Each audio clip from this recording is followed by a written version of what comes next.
começando.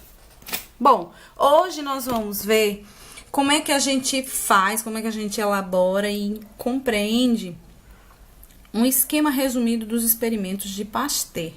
No caso, quando a professora pede para que você faça no seu caderno, é justamente para que você memorize ou tente visualizar o que foi que aconteceu durante o processo nesses experimentos de Pasteur e o que foi que ele verificou com tudo isso. O nome desses experimentos, normalmente, em vestibular, eles são citados como o experimento dos frascos de pescoço de cisne. Por quê? Porque Pasteur, ele pegou primeiramente um líquido nutritivo, um caldo nutritivo. Aqui eu exemplifiquei com essa cor verde, né? Vamos dizer que seja um suco de abacate ou um suco de alface, né? Que tem nutrientes, contém nutrientes, né? De forma líquida, ou uma sopa de ervilha, enfim. Esse líquido foi depositado num frasco, num balão de pescoço longo, né? Então, qual é o primeiro passo para o experimento de Pasteur? Um líquido nutritivo dentro de um balão com um pescoço longo. O que é que ele fez em seguida? Ele alongou mais ainda, deu uma esticada nesse pescoço, né? É a segunda coisa que deve ser feita. Como é que ele conseguiu isso? Com o auxílio de um maçarico ou de uma fonte de calor alta, né? De forma que derreteu um pouco esse gargalo e ele estica esse pescoço, formando um tubo fino, e aí ele dá aquela curvada para que ele fique no formato de pescoço de cisne, que é um pescoço curvo.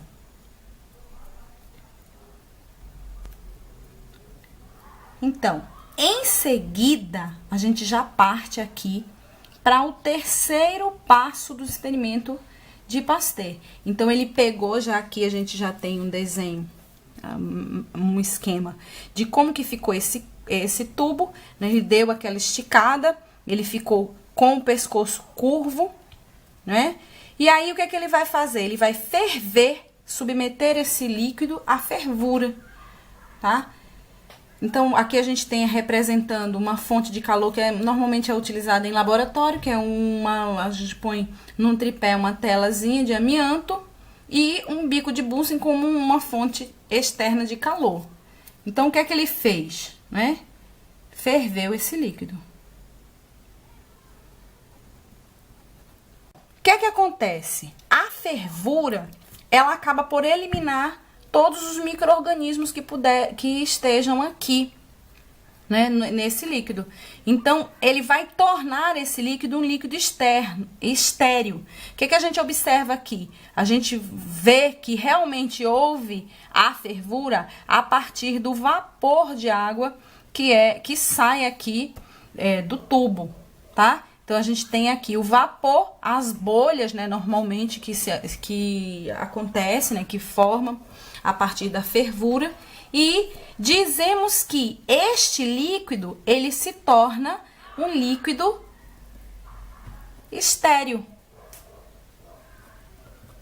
O que é que quer dizer isso? É um líquido que é livre de micro-organismos, tá? Estéril, por quê? Porque micróbios ou algum ser vivo microscópico que esteja aqui, ele não vai ser mais capaz de se reproduzir. Então, em seguida, o que é que a gente tem? Após o resfriamento desse líquido, né? Retira daqui, vai deixar esfriar. O que é que a gente observa? Que vai, ao esfriar, o vapor de água que ainda continua saindo aqui, forma acúmulo, né, de água nessa parte aqui do gargalo. Esse acúmulo de água é bastante interessante nesse experimento, porque ele vai servir como uma barreira para que partículas ou micro-organismos que estejam aqui no ar ao redor do ambiente penetre.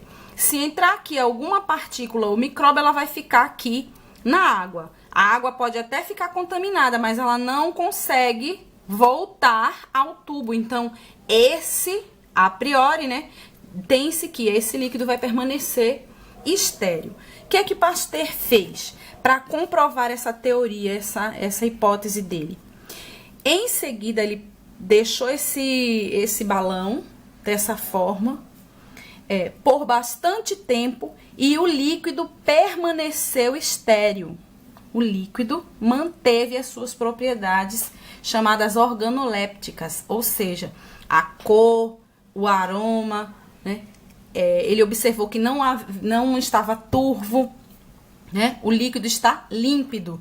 Então, a gente diz que manteve-se ou se mantém.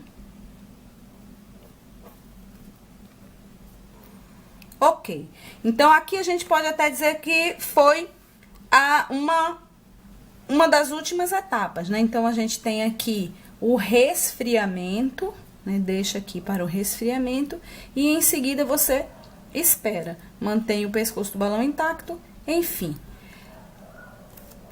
O que é que a gente tem agora a observar nos experimentos de Pasteur? Para comprovar realmente sua teoria da biogênese, né? Então, ele em seguida quebra o gargalo desse vidro. Ou seja, vou fazer aqui um desenhozinho rápido.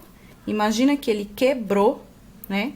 Ou seja, ele vai agora retirar essa parte. O que é que vai acontecer? Esse líquido, ele vai ficar exposto ao ar.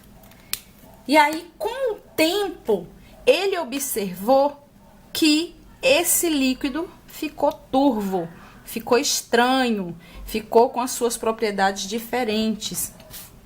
Ele passou a ter odores diferenciados, surgiram bolhas. O que isso quer dizer?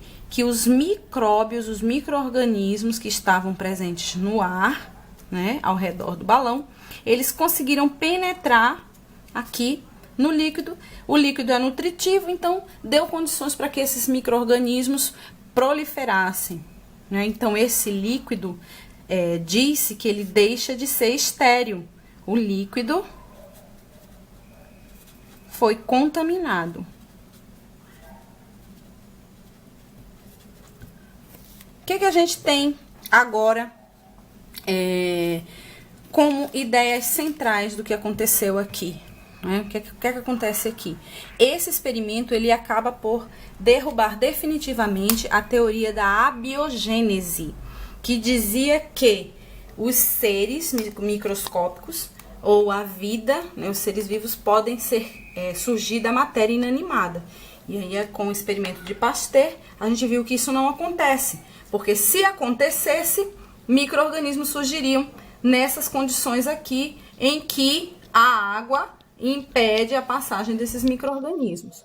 Já aqui não, aconteceu a contaminação, ou seja, organismos já pré-existentes conseguiram entrar em contato com o líquido e aí se proliferaram. Então, isso aqui atesta, né, que a teoria válida é a teoria da biogênese, que diz que um ser vivo surge de outro ser pré-existente a partir da reprodução.